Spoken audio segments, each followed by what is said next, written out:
Hello and welcome to the Reading Entertainment Podcast, episode 406 for what's the date today? July 2nd, 2023. My name is Nathan Reeton Spruth. Joining me this week, we have Andrew Roa McFain. I'm back. Feeling better this week? Yeah. That's good. And we are also joined by Connor, the cyberpunk monk Besh. It's me coming to you live from Nathan's basement. How much did it annoy you when we did another podcast and the host called you Bishi? I mean, whatever. Oh. It's like, I think some people don't put in the effort to try to get the name in right, and, whatever. Yeah. It's fine. Yeah. Your last name doesn't even end with an E, does it? No? No. Like I said, dude, people don't always put in the minimum of effort that you expect out of them. But it's really my fault for expecting more out of them. That makes Shame on sense. me. So, Aroa, where can we find both you and Cyberpunk Monk? So you can head over to... You are still really Aroa.one. quiet, by the way. You're really quiet. No, you I'm know? not. That is a lie. You're quiet. How's that? A little better? bit better. A little bit better? Anyway, where can we find I you? can make it bigger. Where can we please. find you? I can do more. You want Okay. that? That That's actually is that? a lot better. that is that, yeah, baby that's boy? quite a bit better. Yeah. That's quite a bit better. Yeah, Yeah. that's much better. Thank you, sir. Go to Road.website. Perfect. All of our links I'll are burn your there. house down if you don't. No, don't say that. I'll do it. You don't have Don't to. do that. Don't do that. I got away with it once. No, you Look, did not. What you did in Cambodia during the late 80s is nobody but your business. I don't think Aroa was born in the late 80s. Not the My point. sister set an alleyway on fire once. Anywho. Yeah? Is there anything Connor wants to bring attention to? Yeah, if you're checking us out in our social medias or whatever, anywhere that you could find fine podcasts, you could find mine. It's called Clinton's Core Classics: A Rise of the Rune Lords First Edition Actual Play Podcast. It's good. We're almost done, and we're remastering season 1, so you could listen to like the first 16 episodes, and it's not awful. Yay, Yeah, that's great. It needed some work. We weren't always the ones editing it. No, it would have been nice if we had the original audio, or if we had a way of getting the original audio, but it doesn't seem It we would do. be so much nicer. We do what we can with what we have, and at least it's listenable now. I wonder if Aiden would be able to talk to the old editor and see if they still have all the original files, but probably not. Anyway. Probably not. You can find me, Nathan Reeton Spruth. I'm Reeton everywhere. The major one is Twitch, twitch.tv/Reeton, Monday through Friday, 6 p.m. Pacific time to 9 p.m. Pacific time. I play a lot of games. That's what I do. Play too many games. That's what I do. And we'll talk about some other social media stuff here in a little bit.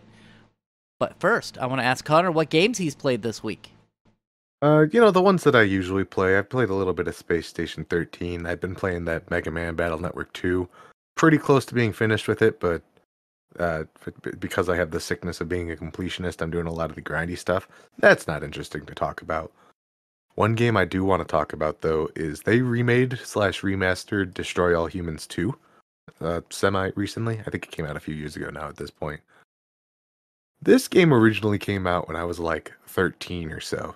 And I have just the most fond memory of being home, sick with the flu, like in that brain fevery kind of mindset, just being so entertained by this game. And going back and playing it now, not only just the gloss up, but like with the updates that they've done to it, just being able to navigate the world quickly has been a delight. I don't know if this game holds up if you didn't play the original and you're not a nostalgia junkie like I am, but if you are, boy, does it do that job well of scratching the nostalgia itch. Good. I've never played it. I believe I played the original demo for the original Xbox for Destroy All Humans, but I've never actually played the full game. It looks fun, just not a game that I've ever picked up and actually sat down and played for a while. I'm not gonna say it's a make your own fun game because like there are mission objectives and like a growth progression system, but as far as being a sandbox that you can entertain yourself with, phenomenal. Good. Any other games that are noteworthy before we move on to Aurora? It is the Steam sale, so I guess it's worth mentioning that I picked up a couple of games. Oh, good. I guess the Final Fantasy VII, not the remake, but the original was on sale, so I picked that up for PC because I've now owned that game on like 8 different consoles. Make sure to download a mod to put better audio because the audio is awful in the PC version, unless they've already done that. I'm not against doing that. I am interested almost exclusively in playing this game on my Steam Deck. So we will see. I can't imagine it wouldn't support that. Right. And then So, there's also Mad Max. Oh, go on. I was going to say, before you move on, I remember playing Final Fantasy VIII on my PC, and we spoke about it on the podcast. It just ran like garbage on the PC. But then I loaded Final Fantasy VIII onto my Steam Deck. Runs way better. Runs flawlessly. And I don't know why. But you also got Mad Max. Isn't that a... Yeah, I got the Mad Max game. That's another one that also came out a while ago, but it was like $8 or something like that. No, it's $5 on the Steam sale. If you've never played this game before, it is so worth $5. It is... The combat's a little bit samey, I guess, but the visuals are so stunning that it makes up for it, tenfold. Go play this game. I hear good things about Mad Max. It's pretty much generally reviewed as way better than it should be. Yes. You know the Batman Arkham games? Now you have a cool car and a world you can explore. It's good. Pick it up. It's good. Yeah. $5, no brainer. And we're going to move on. We're going to talk about Aurora. First off, did you buy anything in the Steam sale? No. Okay, what games have you played this week? I've been mainly playing Diablo. I'm kind of stuck in a loop right now of my time is entirely either Diablo, WoW, or trying to finish Zelda. Just do one. Just do one at a time. That's what I do. Yeah, that would probably be the smart thing to do.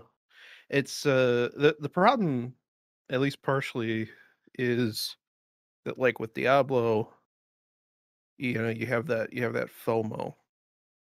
Yeah.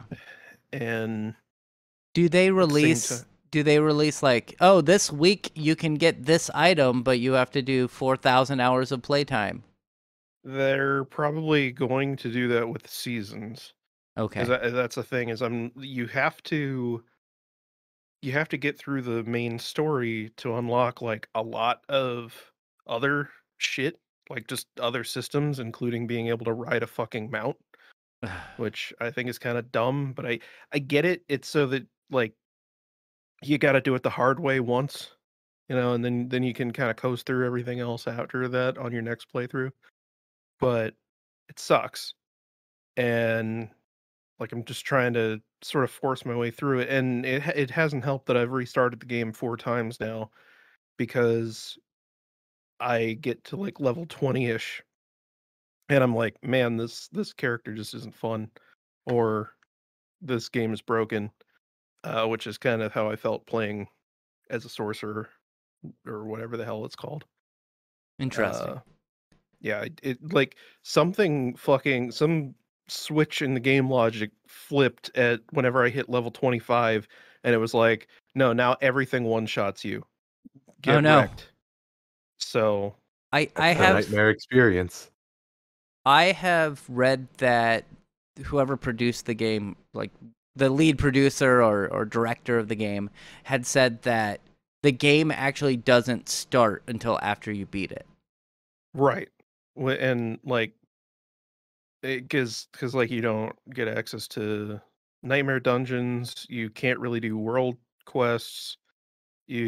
Like there are multiple systems that like you just can't even touch them even if you wanted to until you get to endgame. So That sounds pretty much exactly like WoW, though. yeah, Yeah. it is in a lot of ways. So I like it's fine. It's just like in WoW, the actual getting through the main chunk of it is tedious, I and I kind of don't I'm like having that. fun though. I'm not gonna lie. Like I am having fun with it. Uh, Restarting the game multiple times notwithstanding, but like now I'm on barbarian. The only class I haven't played yet is druid. Gotta tell you, But barbarians are the best. I mean, I hated doing it because it just feels like such a default choice. Like it Yeah, feels like the dumb person choice, but I'm having the most fun being that's a good. barbarian. Like the only weirdness is it's like really hard to because all the classes have like very obvious preset builds that you're meant to use because it's like the sorcerer, every one of your ability classes has a lightning ability or a fire ability uh or an ice ability. And so whenever you're going down the skill tree, you're pretty much like if you want to play the game the way that the developers intended, then you're going to pick all ice or all fire or whatever. And I'm sure that there are some cool things that you can do by mixing and matching here and there, but it's very plain to see that like all the ice abilities synergize with each other, where like this one will do more damage based on a status effect inflicted by this other spell that is also ice. Like that's just every single one of them is built like that. So I'm a bleed barbarian right now, and the awkwardness has been that like there are very large pieces of this build that I don't have access to because I haven't gotten far enough down the skill tree, and it just makes everything feel weird. There's not an I don't know. It's like I get it in a way that that's how it has to be, but I would just wish it felt better. That makes sense. Yeah, I imagine you wish there was a little bit more freedom to how you I did the wish builds. I wish that there were more on the lower end, just general use abilities rather than feeling like you have to specialize from the very start of your build. I And I've always kind of felt that way with World of Warcraft or like League of Legends, where people will just come out and say, "This is how you play this character." And you don't yes, we know that there are other items you can attach and you can learn skills in different like ways and or different skills. But if you do that, you're wrong. So you have to do it this way because otherwise you're not doing the most damage you can do. And it always upset me that there was like no real freedom. They give you the illusion of choice, but then when it comes down to it, there's only one way that people play the game. And they yeah, get mad at you if you don't play the game the way they want you to. I get what you're saying. A part of that, I think, is players respecting player time more than the game will, and making a choice that if you don't have that decision locked in or you're not willing to pay the in-game currency to revert it to something else, is going to make you fall behind other people. It seems very counterintuitive for, hey, let's get people to play our game together, doesn't it? Yeah. Yeah. But we're going to move on to me and the games I played this week. And I actually wrote down some notes so that way I can get my thoughts here. The first game I played some Myth Force. Myth Force is a roguelite game that is on. It's one of those Steam demos that you can pick up. Is that still going on? I think you can still download the demos, but Steam Next Fest is over. And it's fun. It is a first-person roguelite, they call. And you get to pick one of 4 characters. There's a mage, there's an archer, there's an assassin, and then there's a knight. They're called different things, but that's basically what they are. I had the most fun playing as the archer, just because I didn't want to get in close because the enemies hurt me. And it was fun playing by myself, but then Ash joined me after I ran through a couple times, and it was a lot more fun playing with another person. They do increase the difficulty when you add another person in. However, I'm not sure if they increase the difficulty more if there's 3 or 4 people. Some games will they'll have a certain amount of difficulty if you're a single person, and then they'll add on difficulty as you add people. And then other times will be like, okay, you either are a single person or multiple people. There's no difficulty. It doesn't increase the difficulty based on how many people are there. It's just if there's 2 people, it's this hard.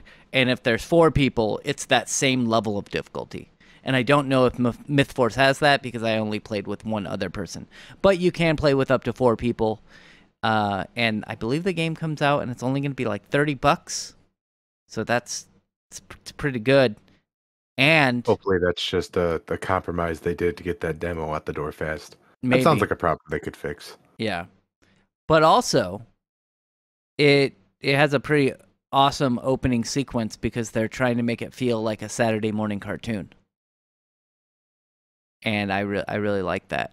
But if you're interested, I don't know if it's like the same animation studio that's doing those very 80s inspired Saturday morning cartoon like animations for everybody, but like that's just kind of becoming a trope now, isn't it? and I'm okay with it. I am that is one thing I am definitely okay with. Moving on, the next game is one I've spoken about before. I'm playing through it. Is Dragon's Dogma, and I know there's stuff after the game, right? Like it's you do what you think is the main storyline. It gets to what would generally be the end of the game, and they continue on. And I knew that because I've spoiled it for myself. So I do, and I'm sorry, I'm gonna give some spoilers for a over decade old game. Deal with it. So you beat the game. You beat the dragon, right? That's your whole thing is to take out the dragon. And the world goes to ruin. Right before the dragon dies, he's a douchebag and puts a curse on the world. And so everything like starts crumbling and higher level monsters appear and all that jazz. You end up falling down a hole and they give you a massive fetch quest. And that's the real ending of the game, is you have to go and do this stupid fetch quest and get 20 of this incredibly rare item. And I say that because the wiki says, all right, so you have to get 20 wake stones. Wake stones are very rare in the old world, but once the world goes into ruin, wake stones become way more abundant. And those people are what I call liars. Because I played for 2 hours in this new thing, the new world, and I thought, okay, they say it can drop from random creatures, right? That's the wake stones are so abundant that they'll drop from random creatures. So I killed a bunch of random creatures, 0 wake stones. And I thought to myself, okay, maybe they drop from the more powerful creatures, the cyclopses and ogres, all of those things. And so I killed a bunch of ogres. I killed a bunch of cyclopses. Nothing. I killed a dragon. I killed another dragon. Still didn't get a wake stone. I'm like, I killed a griffin as well. No wake stone. And I'm like, what the hell? And so I dropped back down the hole that I had went to before, and I found a beholder. The last thing I killed, and it dropped 2 wake stones. I guess you just need to go down and fight more of those, like, beholder creatures. Because as you go down that hole, you can fight more and more powerful enemies. There's actually one dragon that you can fight that will drop 20 wake stones. But it is like an online boss, which is really weird. And let's say What does that even mean? Yeah, so I take my group there, and it says in the wiki that there's no way that any individual party will be able to do a ton of damage to it.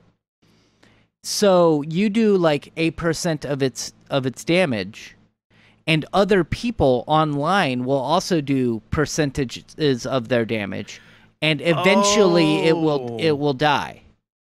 That okay. That's cool. Yeah. I like games that do that. It's neat. But also I'm not going to go fight that dragon if I'm not going to get the 20 wake stones right away. Yeah. So I'm currently trying to get those wake stones. Once those wake stones are done, I think that actually brings about the actual end of the game. Once I get that, then I'll be able to move on to another game. But once you get that, then you've got the Dragon's Dogma. I do. You can I can finally reset the world. Yes. And then I can play Final Fantasy, or not Final Fantasy, Dragon's Dogma 2 when it comes out, which actually will have multiplayer. So I'm going to enjoy that. Moving on, the last game I played was AEW Fight Forever. I have to complain about this a little bit. Remember last year we were speaking about somebody had come out and said, hey, this is going to be the first wrestling game included with Game Pass. Those people were liars. It's not on Game Pass? It's not on Game Pass, so I actually had to pay full price for. Well, full price. I got a little bit of a discount because I bought it on Green Man Gaming. So it was like $50 instead of 60, which I don't think it should be a $60 game. That's just me. I think it should be probably a $40 game. I had a few issues with it. Overall, I think it's a fun game. I like wrestling games, so I kind of have a. As long as it's not completely broken, I will generally like the wrestling game. It does have some clunky controls. I always feel that when running, you press the run button and it doesn't immediately run. There's always like a half a second delay, which just feels really awkward. And matches are way too short. I beat a match in 28 seconds. No, it's 22 seconds once. Because the matches are way too short. To be fair to the game, I was kind of cheating a little bit. Oh, well, I didn't cheat, but I used a thing in the game where you can spend 20,000 of your in-game dollars to constantly have a special move available for the entire match. So I just started off the match with all of my finishers, and I just hit the guy with my finisher twice and then won the match. But even so, general matches will be about 2 to 3 minutes long, which is very, very short. I prefer longer matches. That's just me. There are also some missing game types. Like, it doesn't have a steel cage match in a wrestling game in 2023. Really weird. Is that copyright WWE? No, steel cage matches are everywhere. There are some, like Hell in a Cell, right? You can't call a match Hell in a Cell. You're right. So they have three-way dances or three-way matches, but they can't have triple threat matches because that's trademarked by WWE. Yeah. You can't have like a Money in the Bank match. No, but they have a casino battle royale. They have another one. I forget what it's called, but it's basically a ladder match where you get what's called the golden chip or something like that, and it's basically a Money in the Bank match. Yeah.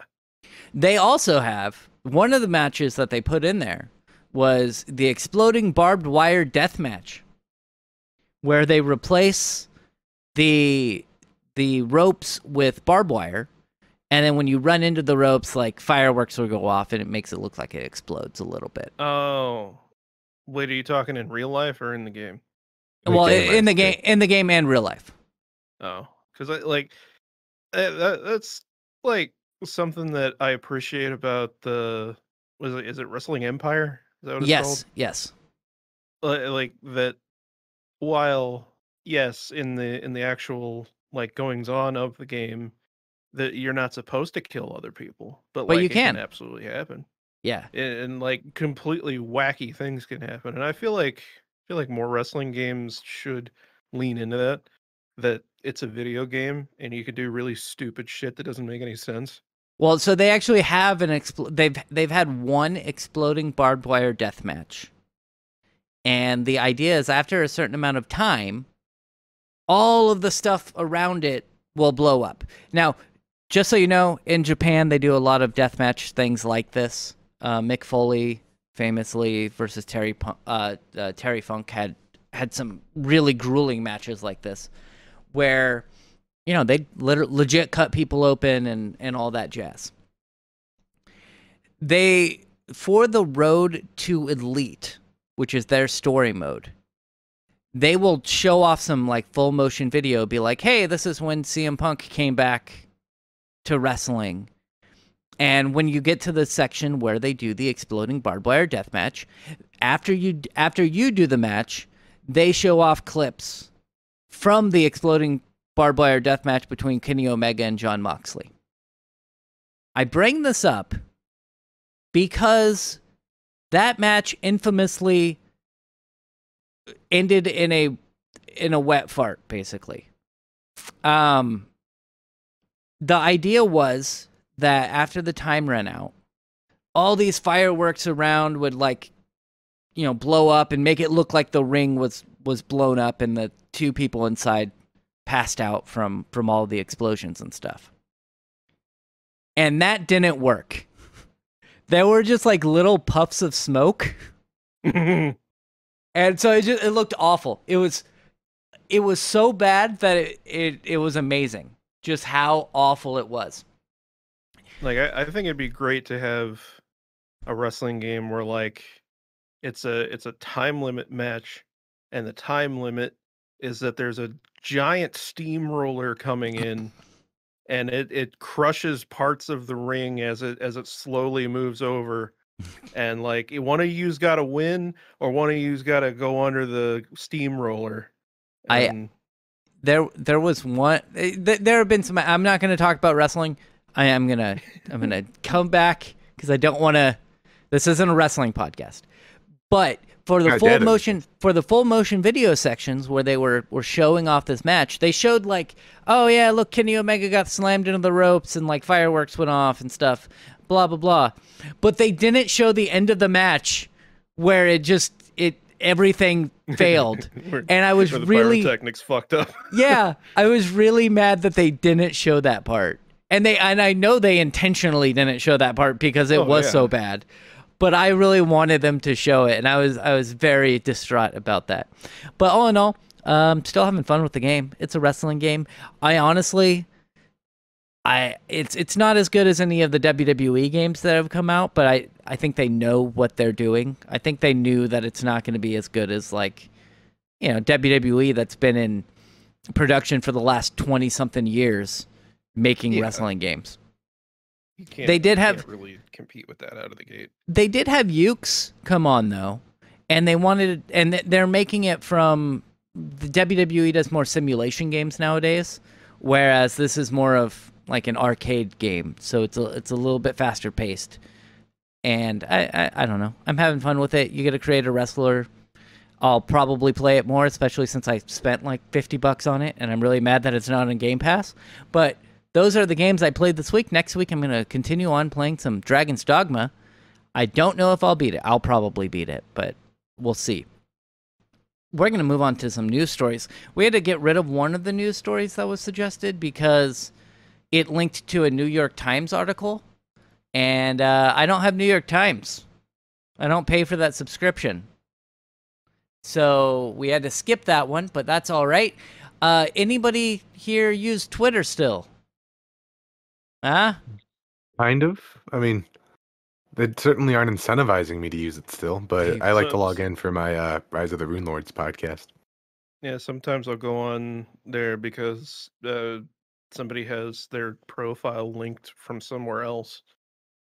I noticed, I went to my website, ratentertainment.com, and on the right-hand side, you know, it has a little widget thing, and it shows like my recent tweets. And nope, That it says cannot display information at this time, and I have not fixed it. Because you probably won't be able to. Probably not, because Elon Musk, he thinks he's a genius, but he's fucking stupid. Twitter, this is from Engadget, and it says, Twitter has begun aggressively limiting how many tweets users can view per day. How many tweets you can view per day. On Saturday afternoon, Elon Musk said the company would restrict unverified accounts to reading 600 posts per day and new accounts to only 300 tweets a day. Meanwhile, Twitter will allow verified accounts. And you know what verified means? It means they're spending money. They're spending the $8 or $11 because they're dumb. They can view 6,000, so they can do 10 times the amount of tweets. In short, that means paying for Twitter Blue. They can spend about a minute or two on Twitter before encountering a rate limit exceeded error. Less than 2 hours later, Musk said that they would soon ease the limits to 8,000 for verified accounts, 800 for those without Twitter Blue.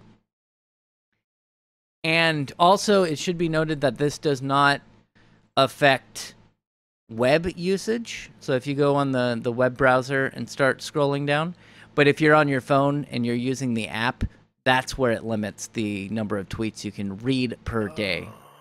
That's why I was having no problems, because I saw everyone being like, Twitter broken, and like I don't have the Twitter app installed. Like I only use it on my computer or I use it in the mobile web browser, and I wasn't having any of this trouble. Yeah, and Musk has first claimed that these are temporary, and it addresses the extreme levels of data scraping and system manipulation. Sure.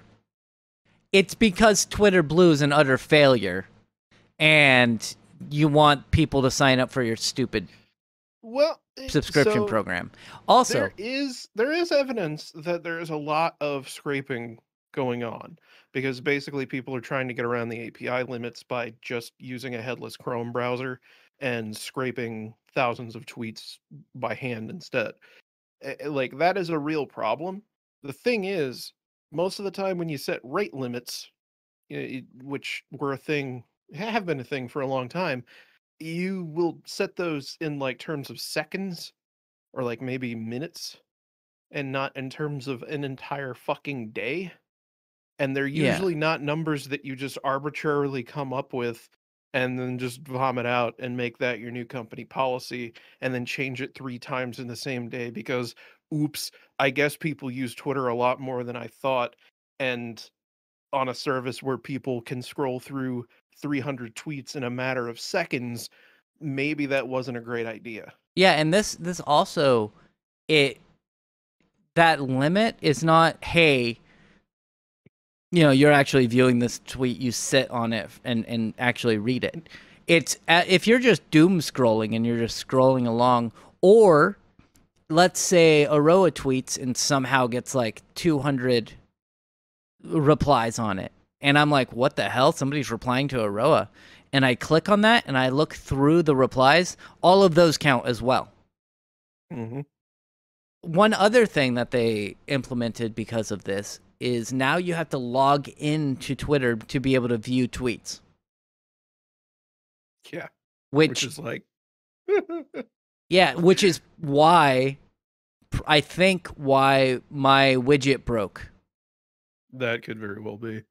Because it's not logged in with any specific account. It's just looking at my account and saying, hey, look at all, or just, look at and post all of these new tweets.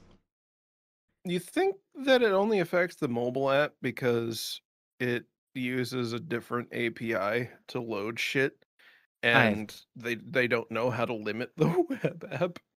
I have no idea. I have absolutely no idea. But it's getting worse and worse and worse. And there have been times where I'm just like, I just want to quit, but I haven't yet because I'm dumb. Yeah. Made a big difference for me, let me tell you. Yeah, I bet. I bet that it did. And are you still using Mastodon?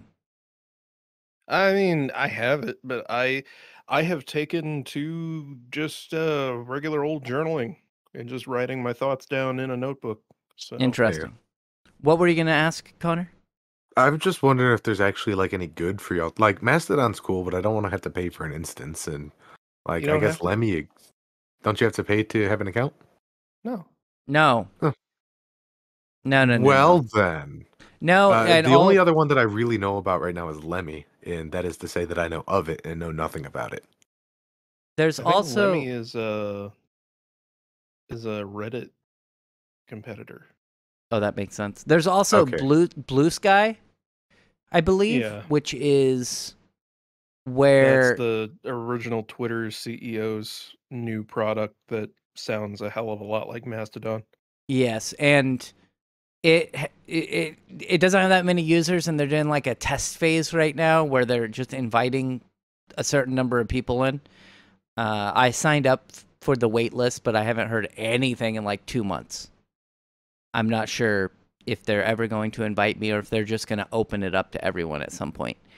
I don't know how well that's going to do. It feels to me like it might be kind of a, like a Kick thing that we were talking about last week where, hey, it's going to get a bunch of buzz, but ultimately it's going to fail in a year and a half. I don't know. We are going to move on to the next story, though. I accidentally linked the same story twice. Give me a second here. Oh, no. Oh, no, no, no. No, wait, no, you didn't. No, I didn't. Very good. I did the right thing. I think I opened the link twice. That's what happened. You'll notice down below in our little blurb that I've changed it suddenly because Stitcher doesn't exist anymore. Well, it won't exist. It won't exist soon. Stitcher is a podcast app that was acquired by SiriusXM for $325 million. And now SiriusXM is closing it down. This is again from Engadget. It says here, SiriusXM, the owner of Stitcher, is focused on incorporating podcasts into its flagship SiriusXM subscription business. Subscribers can listen to podcasts within the SiriusXM app and will see an all-new listening experience later this year. So they bought it. It sounds like strictly to kill it. Take the tech. Yeah. Yeah. Which kind of sucks, but whatever. So Stitcher isn't going to exist anymore. It's another podcast company that is going away. No, Wherever will you get podcasts? I know. It's not like there are 1,000 other services that all do the exact same thing. Yeah. Yeah, there are a ton, and we're only on a few of them. We're not even on all of them. We're not on Google because you need to fix the RSS feed, apparently. I don't know. I don't know. I don't know what's wrong with Google. Google just sucks. It does. I will say platform. we are not the only podcast I know of who's having issues with Google. I think it's a Google issue. Oh, okay. I think it's because you already had a podcast on there called Reading Podcast, and Google won't replace the old one with the new one. It can't find the feed. It says it can't find. Yeah, I don't know. I have no idea, man. it says it can. That's the thing. Oh, that's really weird. If you use Google's actual testing thing, it shows, yeah, I can pull it, and then it just doesn't do it. Oh. Okay, then. Great. So yeah, Stitcher's going away. Get your podcast somewhere else. I mean, the best place to get podcasts, right? It's iTunes or Spotify, really. In my opinion. I don't know. I don't know what normal people tend to use. I only ever have used iTunes because I've never listened to podcasts outside of YouTube or whenever I've had an iPhone. Yeah. And this podcast, if you want to, we do post it on YouTube as well. I wish YouTube had a way to pull the podcast, but there's no way for you to do that. Just create a generic splash screen, and then it just pulls the audio and puts it in there. Yeah, that would be nice. I get it. YouTube's a video primarily first format. But it's meshing. But they have a podcast thing now. You go on there and you can have YouTube podcasts, and it still won't pull it. Why would they have that and Google Podcast? or whatever it's called. Because that's fucking Google for you. That's Google, man. We're going to move on to the next story. Call of Duty has a new anti-cheat update. It says here, this is from Video Game Chronicles. The latest update from Call of Duty's anti-cheating team has revealed a new method in which cheaters hallucinate imaginary opponents. And cool. I love that. I am all for it. As explained on the Call of Duty blog, the game's Team Ricochet department, which focuses on identifying and eliminating cheating in the game, has added what it calls a new mitigation in cheating. Mitigations are designed to mess with the cheater's game and keep them occupied while other players enjoy the game without disruption. By applying a mitigation to a cheater instead of banning them outright, Team Ricochet can analyze and gain data on the cheating software they use, which in turn lets the team better detect and ban players using similar software in the future. That's really nice, because yes, they could say, okay, this person's cheating, but then you ban them and they're not able to get any data from that.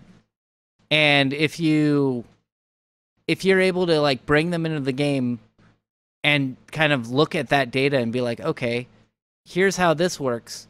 How do we fix it? How do we make it so that this won't work in the new version of the game? Then again, cheaters are always going to find a way. Kind of like with Denuvo and all the DRM. They're always going to find a way to be able to crack that. So it's always a game of cat and mouse, which kind of sucks. What do you think? You know what I like? Huh? I like it whenever developers put in novel ways of battling cheaters.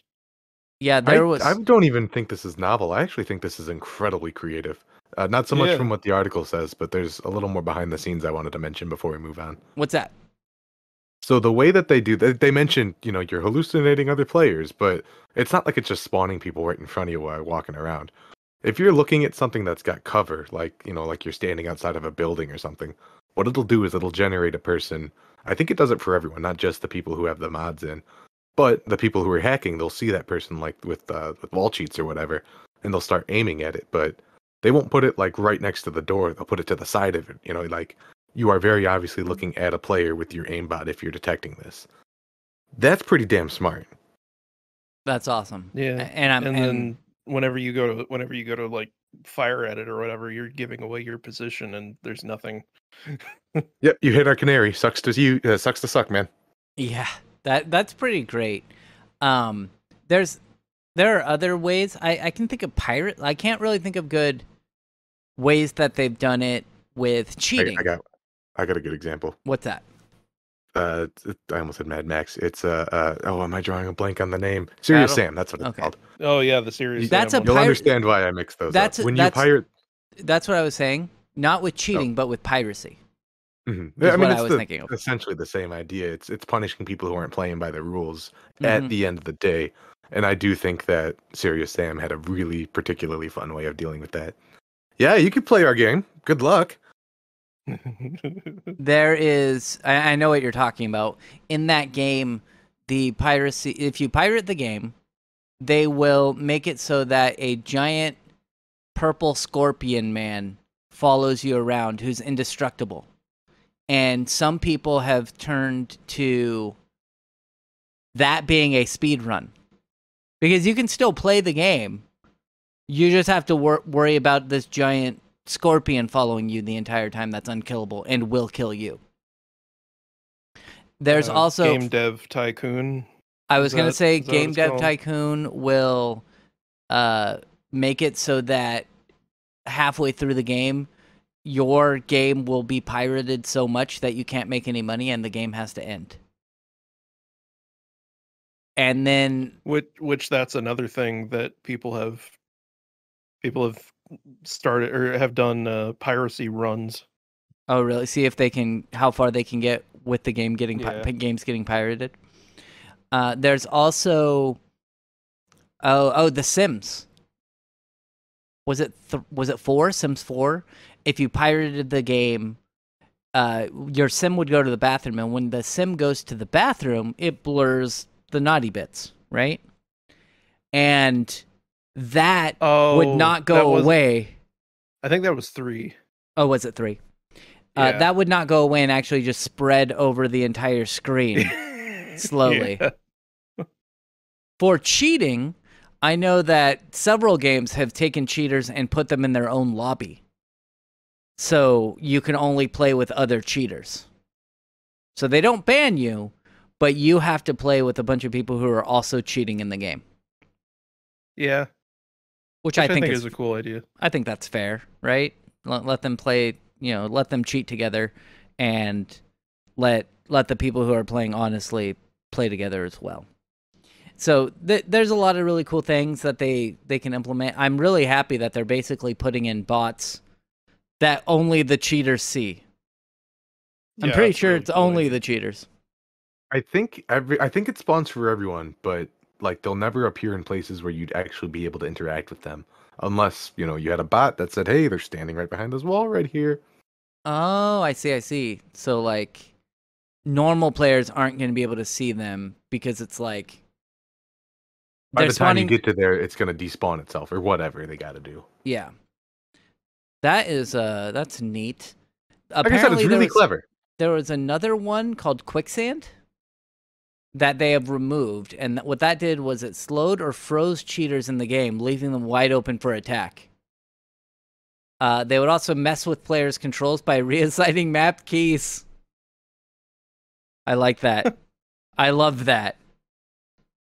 Yeah, so lots of really cool things. I really like it when they do things like that, where it's not just like, we're going to ban you or we're going to make the game not work if you pirate it. Oh, that was another one. Batman Arkham Asylum. You couldn't fly if you got the game early. There was like a date that was connected to it, where you would try to like glide in the game and it wouldn't work, so you just drop to your death. I love whenever they do stuff like that, and then the person who stole it goes and like posts on Reddit or something that like, is there something wrong? Like, is anybody else getting this bug where you just can't jump? Yeah. And then like you'll see a response from a moderator or like even one of the devs. It's like, maybe it's because you didn't buy the game. Yeah. There was another one. I can't remember what game it was, but it would give you an error message. Yeah. And people would put that string in, and the error message string was actually the back end Steam account information. So when you went to, and you're like, hey, I'm getting this weird error when I crash, and it was like, oh, you pirated, like, this specific account pirated this game. Pretty fantastic. We're going to move on to our last story, which is one that I believe Connor brought up. He's returning. Everyone's favorite mascot, Clippy. Woo! Okay, I just want to warn everyone, this is total clickbait before we proceed. Oh yeah, Clip It. Just so you know, his name is not Clippy. His name is Clip It. I mean, that's his formal name. His friends call him Clippy. Nathan. Actually, his name is Clippy. Yeah, he is. I was hoping there was more to that. Nope. Okay. The only reason I bring this up is because I mentioned last week that I was kind of diving in on the deep end with playing around with AI, like the Google Kitchen Labs or whatever the fuck they're called. For a weird example, I've been watching a fuck ton of AI SpongeBob, because it goes from being 50 minutes of shit posting to 10 minutes of some of the most side-cracking humor you've ever heard in your life. And with the growth of August 12th, 2036, the heat death of the universe. Yes, everyone thinks the heat death of the universe is coming up soon. It's weird how they keep on saying that, and I'm just gonna not think about it. The reason that I wanted to bring up the article that I did here, though, is that we're getting more and more not accepting, but like it's becoming more and more portable to have AI assistants just with you everywhere you go.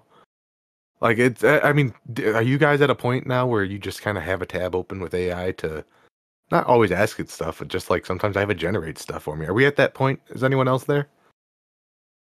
Always. Hey, I need a I table of combinations because I'm trying to brute force a combo lock. Can you generate that for me? Sure. 10 seconds, done.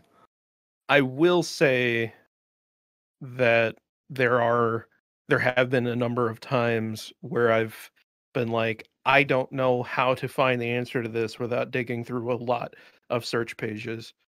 I'm gonna ask ChatGPT and see if it can come up with some bullshit for me.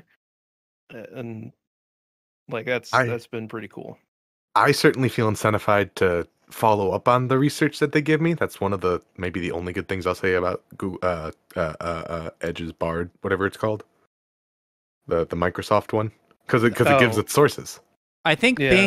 Bing uses Bing ChatGPT. Bing utilizes GPT, but it's like it's their own flavor of it because they gave OpenAI a lot of money. Yeah, Bard is Google's. Yeah. It's all getting so confusing. Yeah. Bard is Google's, where it'll be like, yeah, you should mix styrofoam and gasoline together. Do it.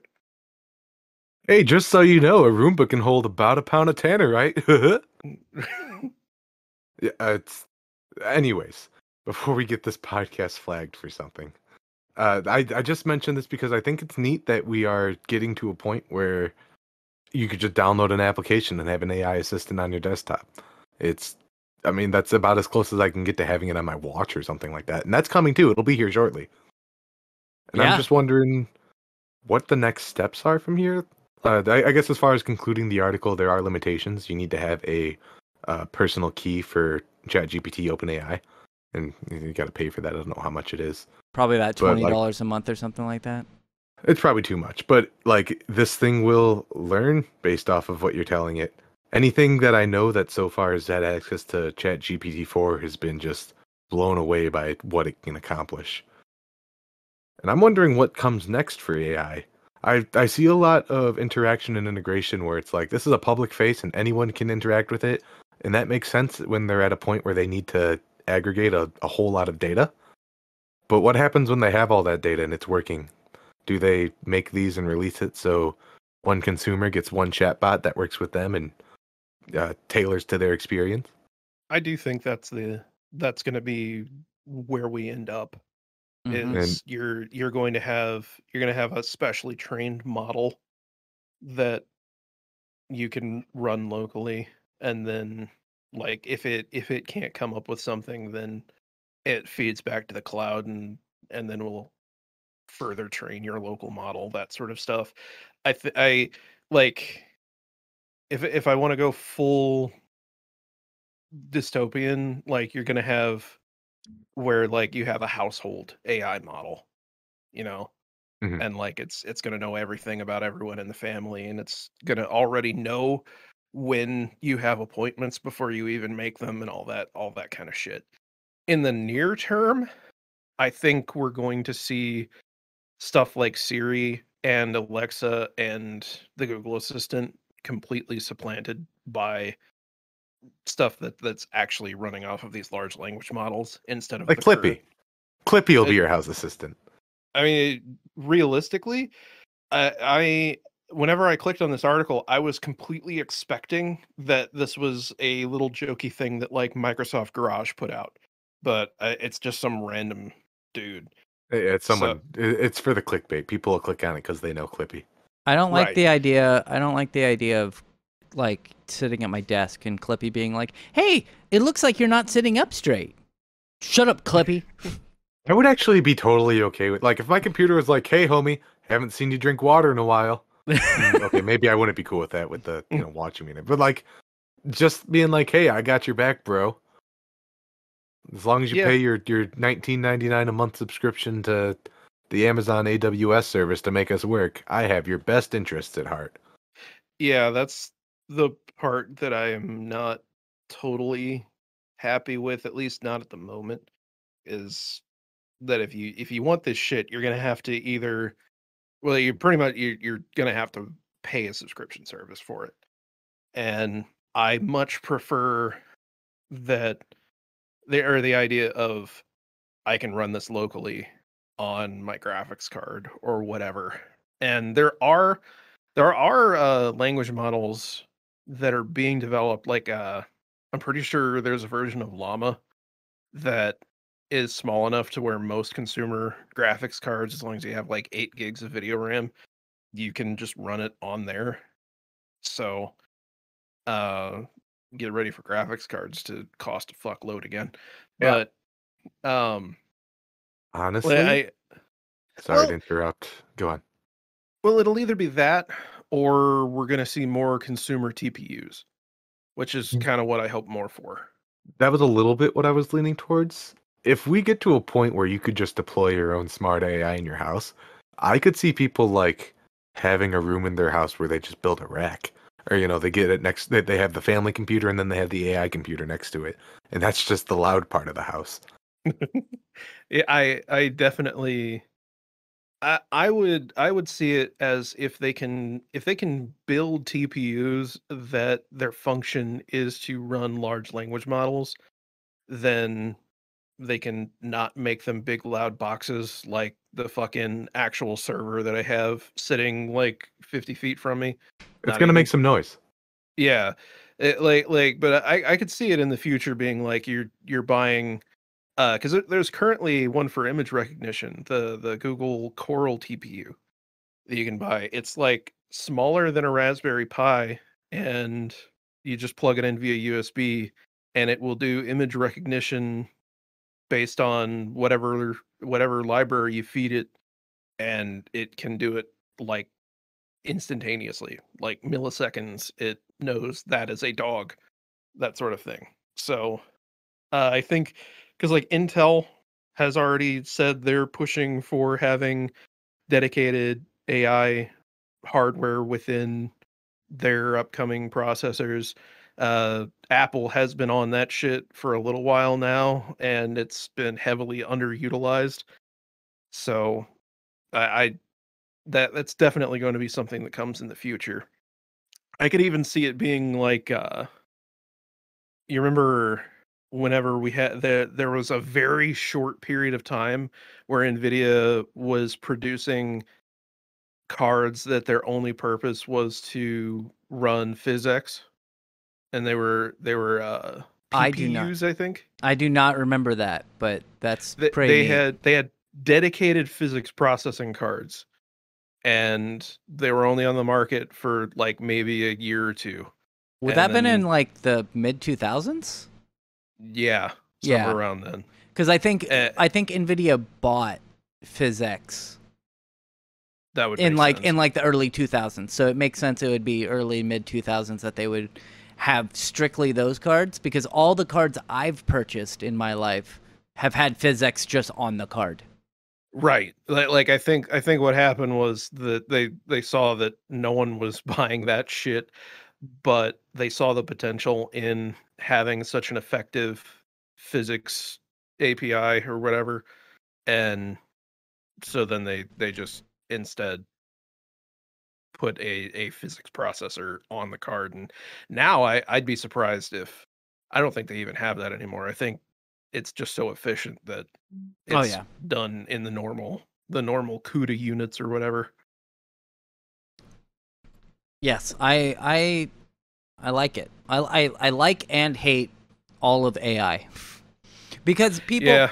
it's funny because a lot of people will say, like, 70 or 80%, I'm pulling numbers out of my ass, but over 50% of people say, hey, I think that AI is going to take jobs away from people. And so they think, okay, the majority of people think that they're going to take jobs, but also only like 30% of people think that AI is going to take their jobs. And in my opinion, I'm looking at my job like, I could see AI doing that. Like I could totally see AI at least taking part of jobs. Like, we do IT work. Over the phone customer service, Over that the phone shit is going to just you're going to have one person at every company, and look that's at, going to be it. They're going to be the backup. or let's think like implementing it into a ticketing system where the AI will scan the ticket and be like, oh, it looks like this user's account is locked. Let me unlock that for them. Yep. Oh yeah.